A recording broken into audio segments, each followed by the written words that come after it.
उनके दिमाग में जो ख्याल आता है वो पॉर्न के बारे में है। वो क्लिप कितनी अच्छी थी, मुझे फिर से देखना है, ऐसा। एंड देन वो फिर से देखने जाते हैं, एंड देन उसी के नीचे कितने सारे और सिमिलर ऑप्शंस होते हैं। तो इट्स लाइक अ स्पाइरल जिसमें आप नीचे घुसते चले जा रहे हो। इट्स लाइक दैट, एंड वो एक एडिक्शन बन जाता है। बट ये बहुत सालों पहले दिल्ली के अंडरग्राउंड स्टेशंस में गुप्त रोगों के डॉक्टर होते थे, वो ओरिजिनली सेक्सोलॉजिस्ट होते थे। बट ये जो गुप्त रोग है वो अब उतने गुप्त नहीं रहे हैं, एंड मोर देन डिजीजेस को ट्रीट करना, सेक्सुअल मेडिसिन में हम लोग अवेयरनेस क्रिएट करने का गोल रखते हैं। हेलो, और पॉडकास्ट के एक और एपिसोड में आप सभी का स्वागत है। इससे पहले कि आज के एपिसोड स्टार्ट करें, मैं आपके साथ एक चीज डिस्कस करना चाहूंगा। मैं कुछ टाइम पहले इंटरनेट से निकले हुए डेटा और उसके एनालिसिस पे एक बुक पढ़ रहा था, और उसके बाद मेरे सामने कई आर्टिकल्स भी आए, कई लिंक्स भी आए। और अगर उस इंफॉर्मेशन को हम फेस वैल्यू पे ले तो ईयर ऑन ईयर जो टॉप 10 वेबसाइट्स हैं ग्लोबली जो लोग विजिट करते हैं, उसमें से हर एक या दो वेबसाइट में जो है अडल्ट कंटेंट की वेबसाइट रहती है। नाउ जब हम इंडिया में सेक्सुअल एजुकेशन की बात करते हैं तो हमें पता है कि जब हम टीनेज में रहते हैं, यंग अडल्ट रहते हैं, तो किस तरीके से इन्फॉर्मेशन हमारे पास आती है। जनरली हमारे यार दोस्त यानी कि पीयर ग्रुप्स या थोड़े बहुत बड़े जो हमसे एज हैं उनसे हमारे में इन्फॉर्मेशन आती है। और आजकल इंटरनेट के टाइम पे जो इन्फॉर्मेशन आ रही है और जिस तरीके से एक्सेसिबल है, वो कितना इस सेंसिटिव टॉपिक के लिए ट्रेंड है जो बता रहा है, कितना सही है जो बता रहे हैं, ये आजकल एक बहुत क्रिटिकल पॉइंट हो गया। तो इन्हीं सारी बातों के बारे में डिस्कस करने के लिए आज हमारे साथ हैं doctor Mitali. So welcome on the podcast ma'am, और प्लीज अगर आप अपना इंट्रोडक्शन देंगे तो that will be really good. Okay. Hi, thank you so much for inviting me for this podcast.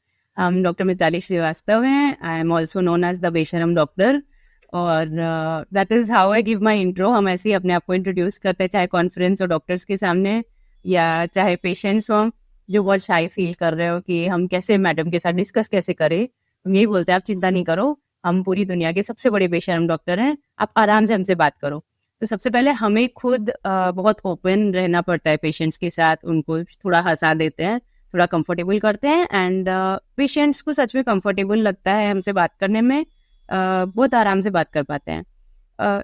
ये चीज़ जो जिस फील्ड में हम हैं सेक्सुअल मेडिसिन में, उसका कोई डिपार्टमेंट नहीं होता है इंडिया में। मोस्टली साउथ एशियन कंटेक्स्ट में अगर आप देखेंगे तो बहुत ही कम कॉर्पोरेट हॉस्पिटल्स में सेक्सुअल मेडिसिन का डिपार्टमेंट होता है। जो शायद बहुत सालों पहले दिल्ली के अंडरग्राउंड स्टेशंस में गुप्त रोगों के डॉक्टर होते थे, वो ओरिजिनली सेक्सोलॉजिस्ट होते थे। बट ये जो गुप्त रोग हैं वो अब उतने गुप्त नहीं रहे हैं, एंड मोर देन डिजीजेस को ट्रीट करना, सेक्सुअल मेडिसिन में हम लोग अवेयरनेस क्रिएट करने का गोल रखते हैं। क्योंकि जब इंसान को ये पता लगता है कि नॉर्मल क्या है, तब वो एबनॉर्मल समझ पाता है कि हाँ मेरे साथ कुछ गड़बड़ है, शायद मुझे हेल्प चाहिए।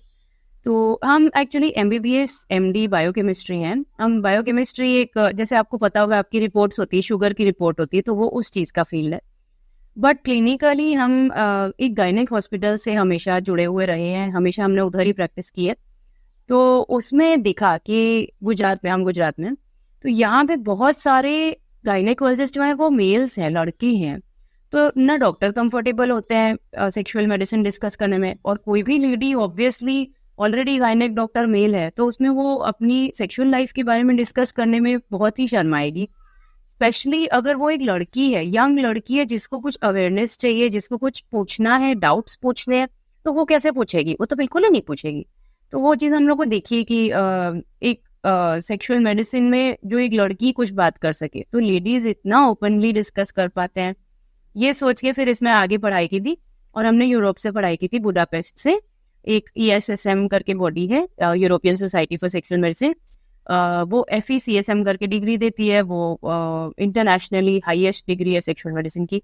तो उसी की तरफ हम भी काम कर रहे हैं, उसमें क्लिनिकल एक्सपीरियंस और ये सब चीज़ होता है, और उन्हीं की ट्रेनिंग होती है, तो वही हमने अटेंड की थी। एंड आई थिंक यही मेरा इंट्रो है।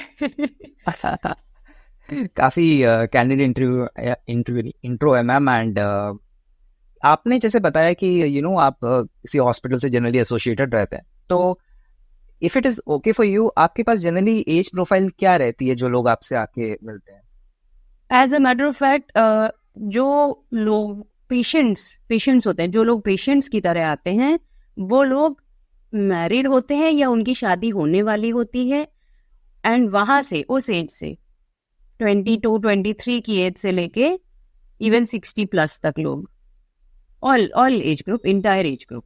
एंड जहाँ पे हम वर्कशॉप्स कंडक्ट करते हैं या जहाँ पे हम जाके बात करते हैं, वहाँ पे एज ग्रुप, जैसा कि आपने बताया, वो जो यंग एडल्ट वाला एज ग्रुप है, वो एज ग्रुप से हम अवेयरनेस क्रिएट करने का उस एज ग्रुप के साथ ज़्यादा रहता है।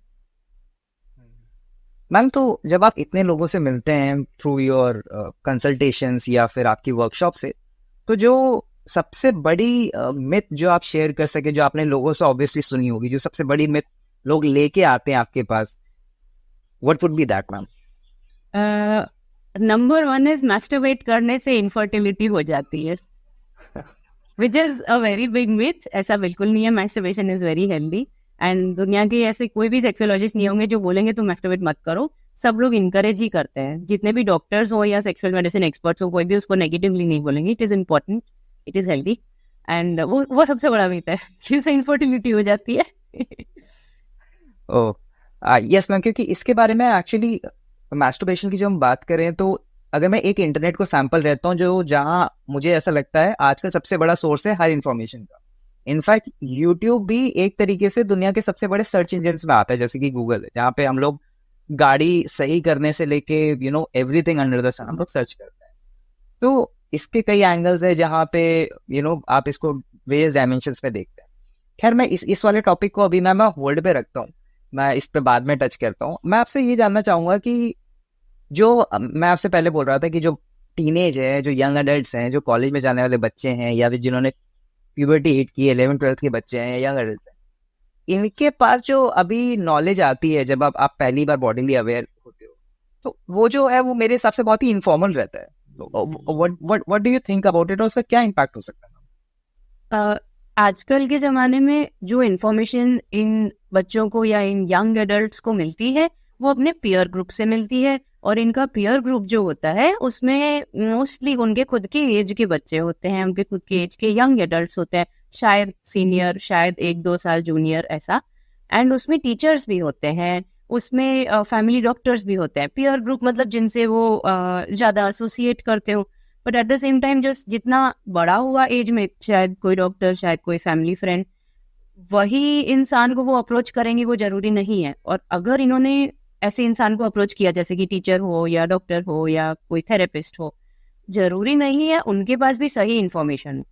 खैर वो तो दूर की बात है, वो एटलीस्ट बता सकते हैं कि बेटा आप इनके पास जा सकते हो, कि आप ये बुक पढ़ सकते हो। अभी के लिए जो इन्फॉर्मेशन मिल रही है वो पॉर्न से मिलती है, एंड पॉर्न बहुत ही अननेचुरल सी चीज है। Yes, it is very titillating and almost everybody enjoys it, uses it, but वो सही सोर्स नहीं है सही इन्फॉर्मेशन का, क्योंकि वो आपकी एक्सपेक्टेशंस बिगाड़ देता है, एंड वो इम्पैक्ट करता है आपकी खुद की एक्सपेक्टेशंस अपनी ही बॉडी से, एंड आपके एक्सपेक्टेशंस अपने फ्यूचर पार्टनर्स से। तो उसमें वो बहुत तकलीफ करता है। And then there is also the issue of porn addiction, क्योंकि जब नया नया स्टार्ट करते हैं मैस्टरबेट करना ये young adults, it's so easy कि ये लोग उससे एडिक्ट हो जाए, उससे उनको एक एडिक्शन हो जाए, बिकॉज जो ग्रेटिफिकेशन, जो सेक्सुअल ग्रेटिफिकेशन मैस्टरबेट करने से मिलता है, वो लोग उसको मैस्टरबेशन से नहीं एसोसिएट करते हैं, वो लोग उसको पॉर्न से एसोसिएट करने लगते हैं। कि ये नहीं कि मैं अकेले जाके मैं मैस्टरबेट कर लूँ एंड मुझे रिलीफ मिल जाएगी या मेरी सेक्सुअल अर्जेस सेटिस्फाई हो जाएंगी, ये नहीं। उनके दिमाग में जो ख्याल आता है वो पॉर्न के बारे में है। वो क्लिप कितनी अच्छी थी, मुझे फिर से देखना है, ऐसा। एंड देन वो फिर से देखने जाते हैं, एंड देन उसी के नीचे कितने सारे और सिमिलर ऑप्शंस होते हैं।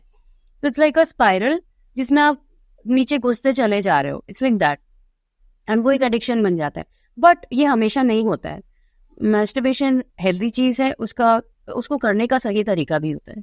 जब हम इनफैक्ट हम पॉर्न की बात करते हैं या एक्सप्लिसिट कंटेंट की बात करते हैं, आई थिंक इसके 2-3 डायमेंशन है। एक तो ये डेफिनेटली है कि जो अगर आप सोचे कोई टीनेज में, यंग अडल्ट में, उसका जो एक्सपेक्टेशन है regarding a healthy sexual life, वो तो वैसे ही हिल चुका है, डिस्टॉर्ट हो गया है कि what is a normal healthy sexual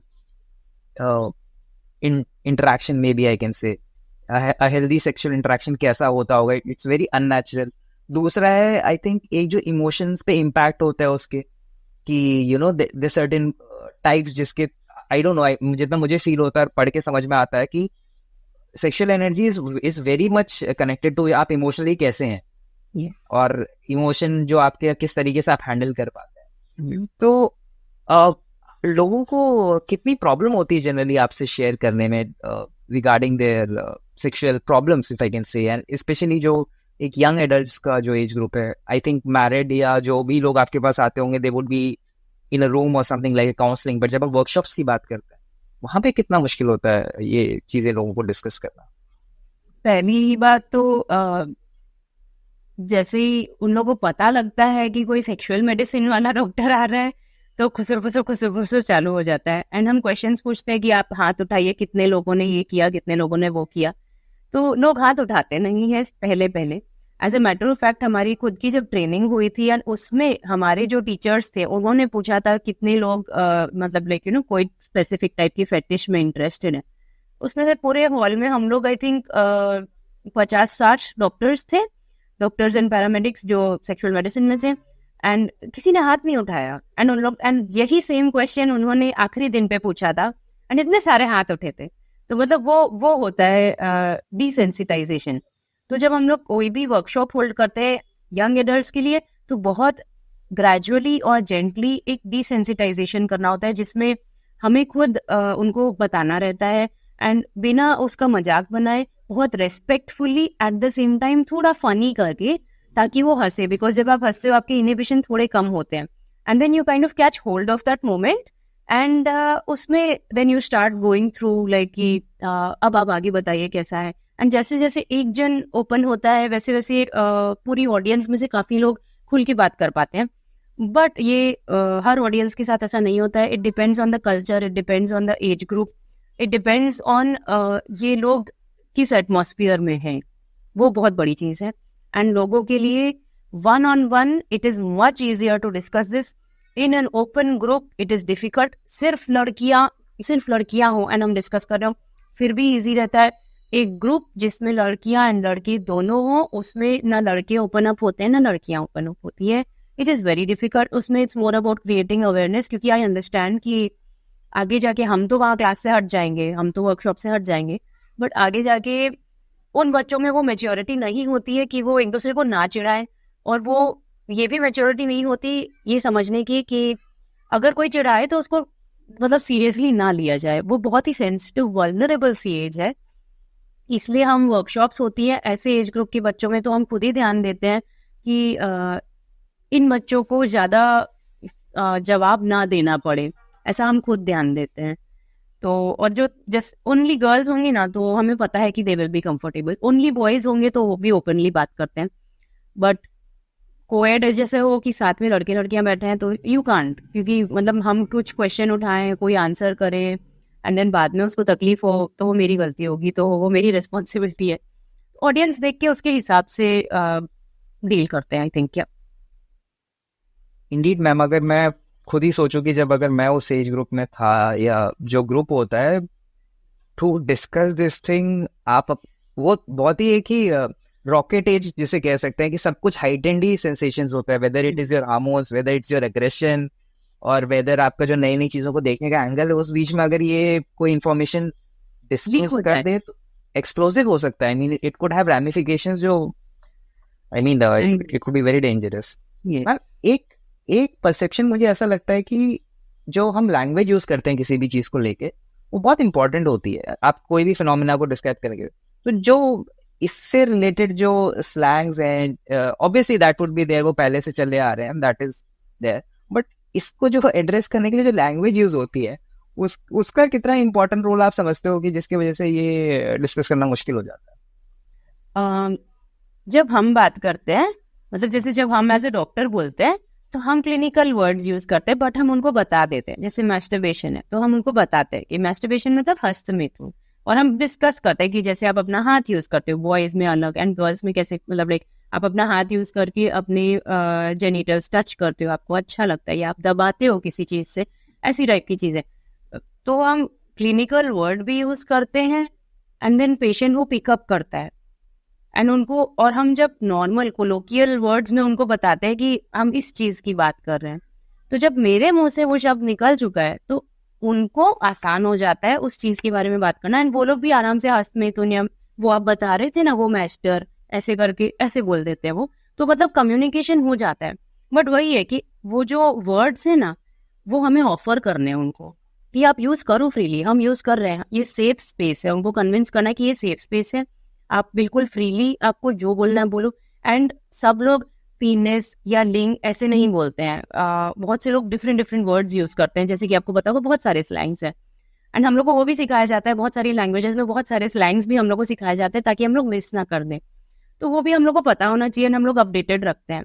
and इसीलिए आई थिंक सेक्सोलॉजिस्ट बहुत बेशरम होते हैं, बिकॉज हम लोग को बहुत सारा स्लैंग आता है, हम लोग कैजुअली यूज भी करते हैं, और गाली वाली भी होती है तो वो हम लोग को बहुत अच्छे से आती है, बिकॉज हम लोग को वो स्लैंग से हमारा एक्सपोजर इतना अच्छा होता है, तो हम लोग उसको फनी बना देते हैं। वो आई थिंक बहुत की पॉइंट है कि पेशेंट को एकदम रिलैक्स करना, पेशेंट हो चाहे स्टूडेंट्स हो, एकदम जितना हो सके उतना रिलैक्स करना, only then they will open up, only then वो कंफर्टेबल होंगे। एंड बिना उस कंफर्ट के आई थिंक उनको अपनी प्रॉब्लम डिस्कस करना मुश्किल होगा, तो वो हमारा काम है, वो हमारी रिस्पॉन्सिबिलिटी की हम लोग उनको कंफर्टेबल करें। रीड मैम, मैं तो जब आप डिस्क्राइब कर रहे थे मैं सोच रहा था कि इसको एग्जीक्यूट करना कितना मुश्किल होता होगा, क्योंकि एक फाइन लाइन है चीजों की। Yes. मतलब कि जहाँ पे आपको the person has to be comfortable, आपने सही इंफॉर्मेशन भी डाइल्यूट नहीं करनी है, आपने शेम भी नहीं वो करना है, ट्रिगर करना है। अच्छा मैम, जब हम ये सारी बातें करते हैं, शेम कितना इम्पोर्टेंट फैक्टर होता है किसी भी आपके साथ किसी भी पेशेंट की इंटरेक्शन का? द फर्स्ट थिंग जो हम लोग को सिखाई गई थी कि जो तुम लोग शेम फील करते हो, स्पेशली बिकॉज वहाँ पे बहुत सारे लोग, जहाँ हम लोग की ट्रेनिंग थी वहाँ पे मेजोरिटी लोग एक्चुअली बाहर के थे, UK and Ireland and Europe, all over Europe and south east Asia and south Asia के हम लोग माइनॉरिटी थे, बहुत कम लोग थे। अफ्रीका से थोड़े लोग थे, वो भी माइनॉरिटी थे, वो हम लोग से भी कम थे। बट बिकॉज हम लोग थे वहाँ पे तो उन्होंने बोला कि स्टडीज है कि आपका साउथ एशियन कल्चर जो है उसमें शेम और सेक्सुअलिटी ऑलमोस्ट बराबर से चलता है, इट इज ऑलमोस्ट पैरेलल, तो आपको मेंटल फ्रीडम नहीं है। बट तो उन्होंने हम लोग को काउंसिल किया कि आपको अपनी शेम उठा के बाहर रखो, इसमें कोई शेम नहीं है, आप डॉक्टर हो, आप, ये एक मेडिसिन है, इट इज सेक्सुअल मेडिसिन, ये एक प्रॉपर फील्ड है, जैसे इंटरनल मेडिसिन होता है, जैसे पीडियाट्रिक्स होता है, वैसे सेक्सुअल मेडिसिन एक इम्पॉर्टेंट फील्ड है। तो अगर आप पिक्चर में शेम ले आते हो तो आप पेशेंट को बोल रहे हो कि आओ आओ आप भी अपनी शेम लाओ। तो सबसे पहले शर्म को बाहर निकाल के रखो, जस्ट लाइक एक ऑर्थोपेडिक के सामने आप अपनी हड्डियों के बारे में बात करते हैं, सेम वे सेक्सुअल मेडिसिन में आप अपने सेक्सुअलिटी, अपनी सेक्सुअल लाइफ के बारे में कंफर्टेबली बात कर पाए, वो है एज अ डॉक्टर, वो that is the thing about shame. But for patients shame is very real and you can not underestimate it, because sometimes rarely ऐसा होता है कि हम लोग कितना भी ट्राई कर लें, स्पेशली ऑनलाइन कंसल्टेशंस में कितना भी हम लोग ट्राई कर लें, हम लोग वो शेम डिसोसिएट नहीं कर पाते हैं पेशेंट से, एंड शर्म उनका बहुत बड़ा रोड ब्लॉक बन जाता है। वो अपने innermost fantasies, innermost thoughts या innermost feelings about abuse या अबाउट देयर सेक्सुअल हिस्ट्री, जब वो छोटे थे, I give you an example. एक थी मेरी patient, she was abused at the age of around 8 to 10 के बीच में उसका सेक्सुअल अब्यूज था, and throughout our sessions उसको इतनी शेम थी, इतनी गिल्ट थी about the whole thing, as if it was her fault, and the major aspect of therapy was trying to teach her कि it is not your fault, आपकी गलती नहीं थी, आपको उस चीज के लिए शर्मिंदा होने की जरूरत नहीं है, and that was major chunk of therapy. तो पेशेंट्स के लिए often shame becomes a road block, and जो लोग उसको ओवरकम करते हैं, it is easy, it is not very difficult, specially अगर आपको एक सेक्सुअल अब्यूज की बात नहीं कर रहे हैं हम, नॉर्मल पेशेंट्स जो होते हैं जिनको जस्ट कुछ सेक्सुअल डिसऑर्डर है या डिसफंक्शन है या सिंपली अवेयरनेस चाहिए या कुछ डाउट्स हैं, उन लोग में shame does not become a real issue. वो लाइक आई टोल्ड यू, हम खुद बहुत बेशरम जैसे हैं, तो इजीली हम I can take care of that shame very very easily, and they are very comfortable and they always thank me कि आपसे बात करने के बाद इन जनरल हमारा सेक्सुअलिटी को लेके जो शेम वाली फीलिंग है या जो हम लोग को शर्म रहती थी ना हस्बैंड वाइफ के बीच में या पार्टनर्स के बीच में, वो काफी हद तक मैनेज हो गई, वो काफी हद तक वो ऑकवर्डनेस चली गई. तो वो is a part of therapy. Taking care of a couple's shame या a person's shame is a part of therapy. वो भी हमारी जवाबदारी है एक हद तक उनको सिखाना how to take care of it, and we do it. It works out. That's so good, ma'am, because I think ये इतनी sensitive and powerful energy, even if I talk in terms of the desire and the drive that it gives to a person, it's very powerful. I think बहुत primal है, बहुत powerful है, आप ignore नहीं कर सकते. जब हम marriages की बात करते हैं मैम, तो post marriage भी do people feel ashamed with their partners discussing their issues? क्या ये It starts after marriage. Often it starts after marriage because आजकल it's very common कि people go for live-ins या even like not exactly live-in में है but उनको like they have marriage in mind and accordingly उनकी relationship जाती है. It's very very common and casual कि they do indulge in premarital relationships, physical relationships. If not proper penetrative relationships, they do indulge in physical intimacy. वो उनके लिए normal होता है. And जब इन लोग की शादी हो जाती है तो they go from being partners to husband wife. And husband wife, आप कभी हस्बैंड वाइफ नहीं होते हो. Are you married? No, ma'am, not right. तो आप कभी हस्बैंड वाइफ नहीं होते हो. You are always also the son in law, the daughter in law, and then later on you become papa and mummy. तो वो सब चीजें भी होती है. तो आपकी मल्टीपल रोल्स है एंड देन सडनली बेडरूम में आके आप सिर्फ हस्बैंड वाइफ हो गए, ऐसा नहीं होता है. So you are all those entities and then you come together and then आपका हस्बैंड वाइफ का रोल उतना ही है, ऐसा हो जाता है. तो मोस्टली पोस्ट मैरिज लोगों की जो तकलीफें होती है वो हो जाती है कि they grow apart sexually. They grow apart, specially people जो लोग पहले एक्टिव थे एंड देन आफ्टर मैरिज उन लोग की सेक्सुअल लाइफ हल्की सी बीच में डिस्टर्ब होती है बिकॉज इतने सारे रिस्पॉन्सिबिलिटीज एंड रोल्स आ जाते हैं. This thing also happens after a baby. During pregnancy ये चीज होती है, बेबी आ जाता है उसके बाद होता है. सिमिलरली फैमिली में कोई तकलीफ है देन उनके ऊपर लोड पड़ता है and these distances come. And then जब ये डिस्टेंसेस के बाद when they have to get back together, तब इन लोग में फिर से ये awkwardness and shame and guilt ये सब चीजें फिर आ जाती हैं. It's not the same as before, it's a different kind of awkwardness. एक अलग ही टाइप की उसमें गिल्ट होती है, उसमें शेम होती है कि मेरी बॉडी, बिकॉज अब ladies, a women's body will change with time, will change with pregnancies and babies. Same way एक मैन का भी जेनिटल स्ट्रक्चर जो होता है it does not exactly change, but जो गैप था उसके बीच में ड्यूरिंग जब वो लोग एक्टिव नहीं थे and like for example baby आया एंड एक शर्म आ जाती है, अब तो हम माँ बाप बन गए, अब क्या, अरे अब इतनी इस एज पे ऐसे सब विचार आने लगते हैं. एंड इवन एट मेनोपॉज होता है, आपको अगर पता हो मेनोपॉज, तो कि जब एक लेडी का पीरियड्स बंद हो जाता है ना, एज आ जाती है, उसके बाद भी एक्चुअली फिजिकल रिलेशंस रख पाए तो अच्छा होता है. बिकॉज एज यू एज आपकी physical intimacy goes from being physical to very very emotional. It's a beautiful bond जो एज के साथ सुधरता जाता है और इमोशनल होता जाता है. तो that is why we encourage it, क्योंकि लास्ट में आपके मम्मी पापा चले जाते हैं, आपके बच्चे चले जाते हैं, हॉस्टल, पढ़ाई एक्सेट्रा. लास्ट में कौन बचा? पूरी फैमिली का बाहर उठाने के बाद कौन बचा लास्ट में? हस्बैंड वाइफ बचे. तो एटलीस्ट तुम दोनों तो एक दूसरे का साथ दे लो, ऐसा.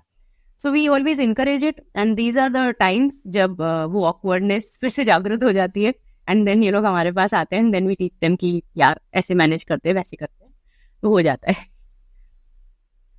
ये तो मैम एक एज ग्रुप की बात होगी और एक तरीके के सोशल स्ट्रक्चर की बात होगी. अब बहुत कॉमन सा फिनोमेना है आजकल ऑनलाइन डेटिंग का, right? And it's very prevalent now India में. It has caught up and it is there. Yeah. For what are the things that आपको as a practitioner of sexual medicine जो आपके पास patients आते हैं regarding online dating, what kind of impact do you see or what kind of issues do you see?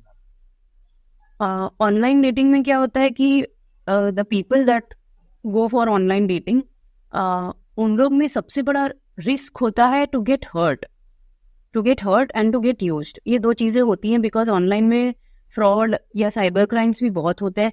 तो कोई भी patient मेरे पास आता है जो ये चीज़ डिस्कस करता है तो हम उनको सबसे पहले अवेयर करते हैं द रिस्क, उसकी जो रिस्क होता है उसके बारे में. You meet a person offline, आप किसी इंसान को नॉर्मली मिल रहे हो, आप उसको देख रहे हो, you can ask for IDs, you can actually protect yourself. Online में वो प्रोटेक्शन उतना वैलिड नहीं होता है. कोई आपको फोटो भेज रहा है आईडी कार्ड की, यू नेवर नो कि उनका सही आईडी है या नहीं. And often a lot of sexual predators groom people online. तो वो एक बहुत बड़ा रिस्क है पर्सनली, बिकॉज आई थिंक हम काफ़ी बड़े हैं, हम 30s में हैं, तो इसलिए हम मेरे टाइम पे ऑनलाइन डेटिंग उतना नहीं था, but I do have a lot of friends जो Facebook and Orkut, if you know Orkut That was the first social site I used. तो ऑर्कुट पे मिले हुए ऐसे रैंडम स्ट्रेंजर्स हैं आज, वो लोग शादीशुदा हैं, उनके 2 बच्चे भी हैं, वो खुश हैं।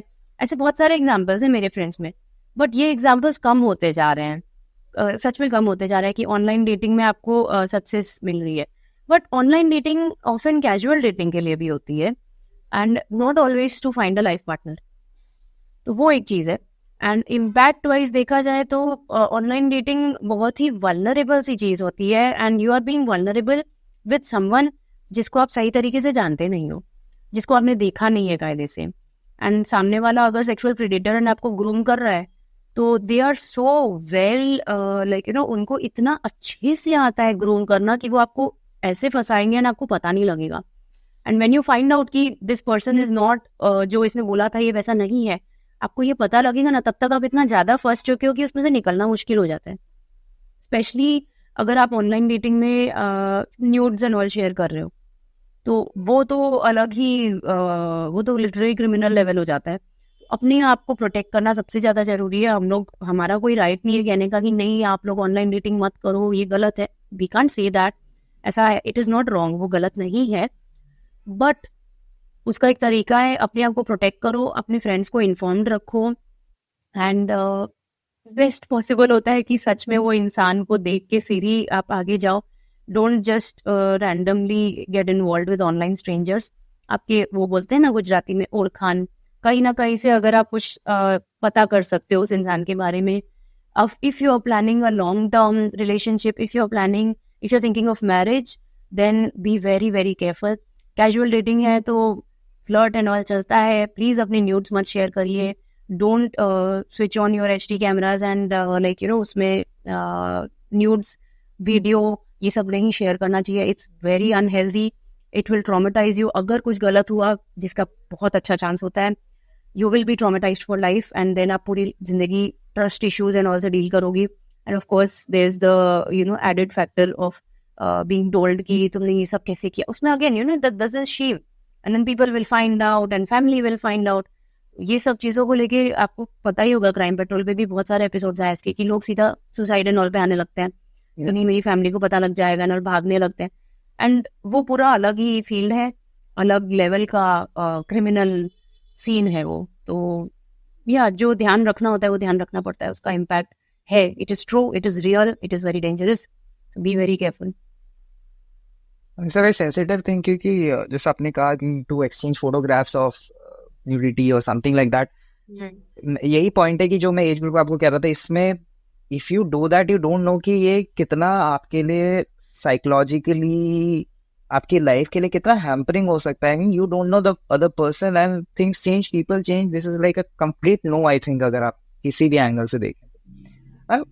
एक चीज जो मैं थोड़ा सा साइकोलॉजी के बारे में पढ़ता रहता हूँ, और जैसे फ्रॉइड का था, उसके सेक्सुअल एनर्जी की अपनी थ्योरीज थी, और उसके बाद फिर यूंग ने वो किया, वो सब अलग बात हो गई। बट अगर एक आम इंसान के लिए मैं आपसे पूछना चाहूँ मैम कि जो इमोशनल हमारा जो सेटअप है अंदर का, जो साइकी है, इसके और सेक्सुअलिटी के बीच में, जो सेक्सुअल एक्सप्रेशन के बीच में जो लिंक है, अगर आप उसको थोड़ा सा एक्सप्लेन कर पाए अपनी लैंग्वेज में तो बहुत बढ़िया रहेगा। ओके, तो आप सिगमंड फ्रॉइड की बात कर रहे हैं, जो वो बहुत ही पहले के शायद सेक्सुअल डॉक्टर थे, एंड बहुत उनके आगे बहुत अच्छे डॉक्टर्स आए, बहुत अच्छे थेरेपिस्ट आए, उन्होंने बहुत अच्छी थियरीज बनाई है। एंड जो अपना साइकी होता है, उसमें number 1 and most established fact would be कि the male psyche and the female psyche and how they relate to sexuality are completely different. बोलते ना women are wired differently than men, वो सच है। And emotionally अगर आप देखेंगे, emotionally a woman wants an emotional connect before a physical connect, but men are wired कि उनको एक physical connect पहले मिल जाता है या पहले ढूंढते हैं, and then comes the emotional connect. ऐसा आपने मीम भी देखा होगा कि लड़कियां ब्रेकअप के 3 दिन बाद हा हा ही एंड पार्टी कर रही हैं, लड़के ब्रेकअप के 3 दिन बाद एकदम दुखी होकर घूम रहा है. द रीजन इज दिस कि लड़कियां पहले इमोशनल होती हैं एंड लड़के बाद में इमोशनल होते हैं. वो तो मजाक की बात है, but still we should not stereotype कि हमेशा ऐसा होता है. बिकॉज जितने इमोशनल लड़कियां होती हैं, लड़के भी उतने ही इमोशनल होते हैं. एंड जितने इमोशनल लड़के होते हैं उतना ही अच्छे से वो एक अपने पार्टनर को ट्रीट कर पाते हैं, चाहे वो पार्टनर मेल हो या फीमेल हो. इमोशंस हमारी स्ट्रेंथ होते हैं. Being emotional is never a weakness.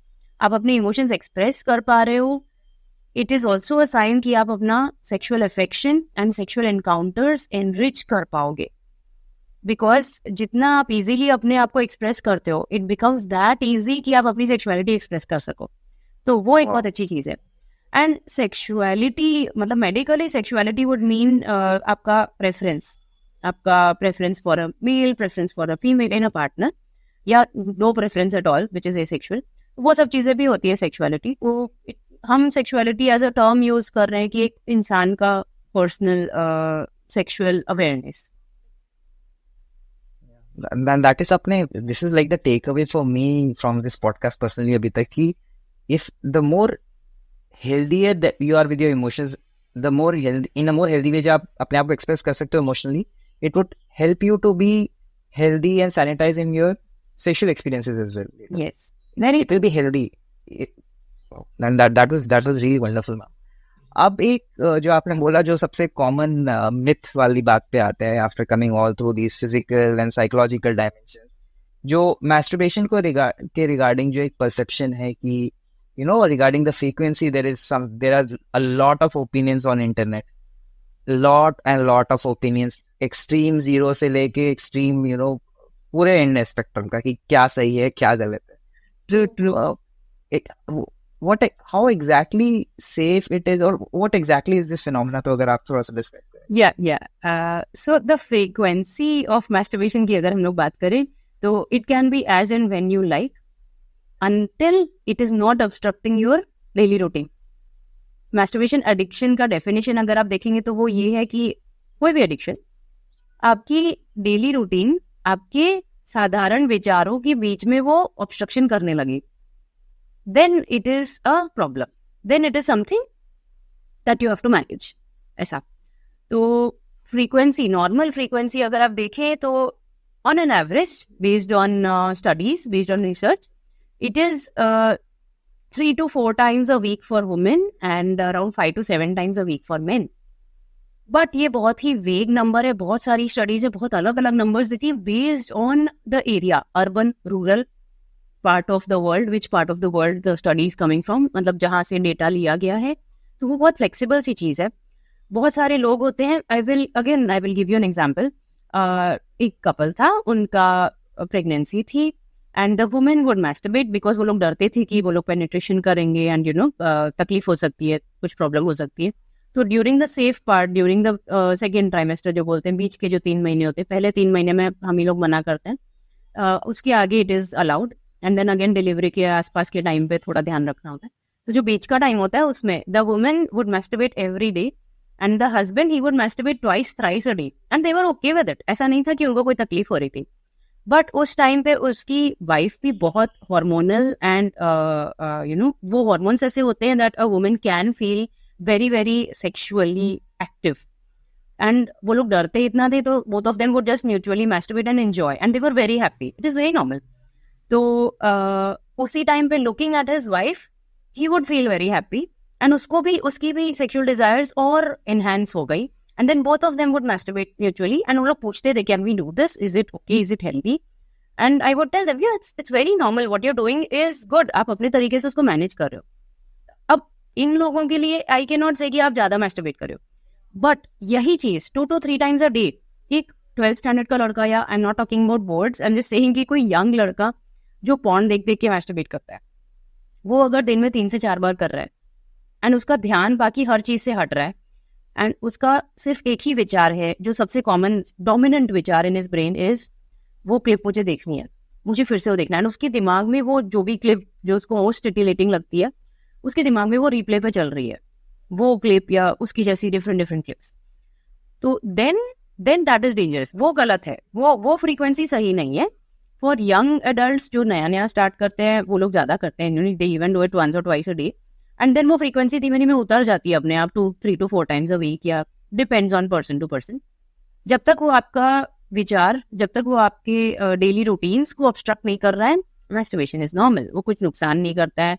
And अगर आप सीमेन इजैकुलेट करके बाहर निकाल रहे हो तो उससे आपके स्पर्म्स वेस्ट नहीं होते हैं, you make millions and millions of sperms every day, उसकी वजह से इनफर्टिलिटी कभी नहीं होती है। As a matter of fact, आप मैस्टरबेट ना करो एंड इजैकुलेट ना करो एंड सीमेन डिस्चार्ज ना करो, देन आपको वेट ड्रीम्स आएंगे, वो सपने, टिटिलेटिंग सपने आते हैं, एंड देन आपकी ऑटोमेटिकली अनकॉन्शियसली आप इजैकुलेट कर ही दोगे। So those are called wet dreams या नॉक्टर्नल एमिशंस। ऐसी चीजें एक्सीडेंट हो जाते हैं, and then it brings into the picture more shame, more guilt, and then छुपाना होगा, अभी मम्मी देख लेंगी, हाय हाय मैंने क्या कर दिया, वो वाली फीलिंग। वो भी आते हैं पेशेंट्स, तो हम लोग उनको समझाते हैं कि इट इज वेरी नॉर्मल, ये हर लड़के के साथ होता है, it's very normal, please don't worry.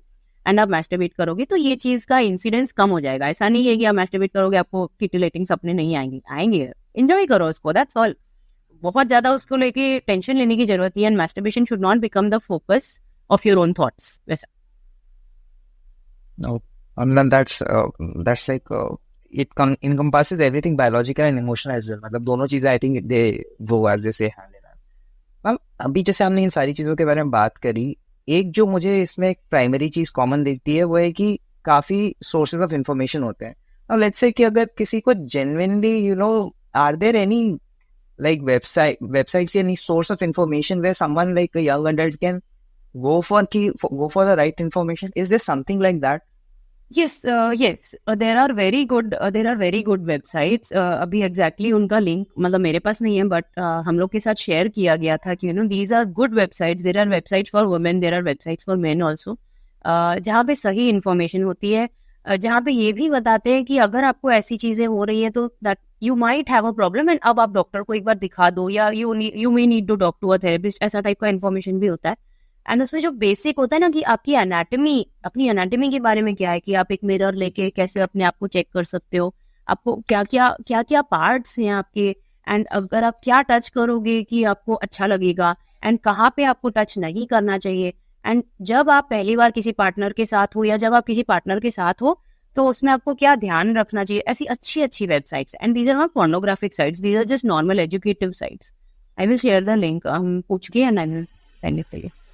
Yes, क्योंकि मुझे ऐसा लगता है कि जो अवेयरनेस है, अगर सही अवेयरनेस है तभी आप इस चीज को जो है डिसेंटिसाइज कर सकते हो एक हेल्दी एडल्ट के लिए, you could help them, and I think that would be really great if that is available. Ma'am मैं आपसे, अब ये तो हो गई सारी चीजें, आप मतलब जो एक कॉमन सेक्सुअल मेडिसिन से रिलेटेड जो चीजें आप फेस करते हैं। नाउ वन थिंग इज कि जब आप इस फील्ड में आए तो आई एम अज्यूमिंग कि आपके लिए भी इनिशियली थोड़ा सोशल प्रेशर रहा होगा। How has been your journey as a practitioner of sexual medicine? Actually, because my husband is a gynecologist, we practice in Ahmedabad, and जो मेरे husband gynecologist and he's a male, right? So and हम साथ में बैठते थे, because I'm also a doctor, right? And patients को comfortable लगता था। Then it was around this time कि हम लोग को लगा कि अगर sexual medicine हम लोग पढ़ लें तो we can help them better, because there's a huge vacuum. तो fortunately both our families are very liberal and open minded, and अपने टाइम से काफ़ी मॉडर्न है, एंड टीचिंग लाइन में खुद है, तो वो खुद ऐसे बच्चों को मिलते हैं। And when we discussed this, it was not about taking permission, because obviously अब वी आर एडल्ट्स, हम लोग क्या परमिशन लेंगे, आगे पढ़ रहे हैं बच्चे, उसमें माँ बाप को अच्छा ही लगता है, दे फील हैप्पी कि हाँ हमारे बच्चे आगे बढ़ना चाहते हैं। तो बट ये है कि the field is different. And जब पहली बार हमने स्टार्ट किया था तो आपने, आई डोंट नो अगर आपने सुना है या आपकी ऑडियंस ने शायद सुना होगा, डॉक्टर महिंदर वत्सा करके थे जो बॉम्बे टाइम्स में बहुत फनी डालते थे, उसमें क्वेश्चंस होते थे और वो बहुत फनी आंसर्स डालते थे। He was a very good sexologist, वो बहुत पुराने डॉक्टर थे। उन्होंने करस्पॉन्डेंस कोर्स रखा था अवेयरनेस के लिए, डॉक्टर्स के लिए, क्योंकि ही न्यू कि उसका कोई कोर्स नहीं है, उसकी कोई पढ़ाई नहीं है, तो उनका कोर्स हमने पहले किया था। I met him actually, Bombay में मिले थे उनको, वेरी स्वीट जेंटलमैन, एंड अभी नहीं है वो, he passed away a few years back. But उनका कोर्स था एंड थियोरी है वो, it is theory, you just वो they send you the books and you read it. So वो बुक्स जब हमने पहले पहले पढ़ना स्टार्ट किया था, तो I turn the page and पूरा फुल पेज में एक डायग्राम है of a women giving a blow job to a man. And वो एक full page like old American cartoons होते ना, वो डिजाइन में एक फुल पेज का डायग्राम है. And I am sitting there and literally मेरी पेरेंट्स बैठे हुए वहां पे एंड हमने वो पेज खोल दिया है. सो वो फीलिंग हमें आज भी याद है that I was so embarrassed. And मतलब मेरे पेरेंट्स ने रिएक्ट नहीं किया ऐसा कुछ significantly, but obviously they would pretend to not notice, which is a very common and that's the reaction अपने पेरेंट्स देते हैं, like ओके फाइन कुछ बोलना नहीं है करके. बट हमें अपनी फीलिंग याद है that I felt so much shame and I felt very embarrassed कि ये क्या है ऐसे करके. एंड देन अगले पेज में लिखा था कि this image is printed here only to help you become desensitised. This is how even in a book they tried to desensitise us. और दूसरी चीज़ है, जब हमने पहली बार बताया कि ऐसा एक कोर्स है एंड हम करना चाहते हैं, तो you know some people in my family they would laugh and they like मेरे पापा ही थे actually, and he was like हाँ हाँ हम समझ गए कौन सा सब्जेक्ट तुम पढ़ना चाहते हो. He was happy about it actually, because नहीं है इंडिया में बहुत कम लेडी सेक्सोलॉजिस्ट हैं. एंड तो ही वाज लाइक हाँ वो दिल्ली में गुप्त रोग वाले डॉक्टर होते हैं ना, रेलवे स्टेशन में उनका पोस्टर रहता है. एंड अब ऐसा हो गया है दैट वो बोलने लगे he can say sexual medicine आराम से ऑब्वियसली. बट मतलब he is very very proud of me, my parents are very proud of me, my in laws are very proud of me, मेरी extended family also is very proud of me. And उनको हाँ एक sexologist है जिससे हम लोग बात कर सकते हैं. बट आई ऑल्सो रिमेम्बर कि जब हम लोग ट्रेनिंग के लिए गए थे यूरोप में, तब आई थिंक हम लोग ज़्यादा सबड्यूड थे. द जो मेरे कोलीग्स हुए साउथ ईस्ट एशिया के, हम लोग रिलेटिवली सबड्यूड थे. हम लोग को ही करने में तकलीफ हो रही थी in the first few days, because the things that we heard were so shocking.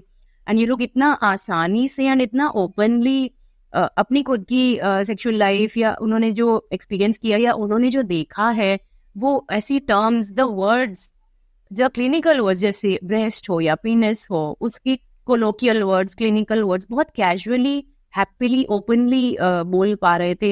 And I remember feelings weird कि ये लोग कैसे इतना ओपनली बोल पा रहे हैं.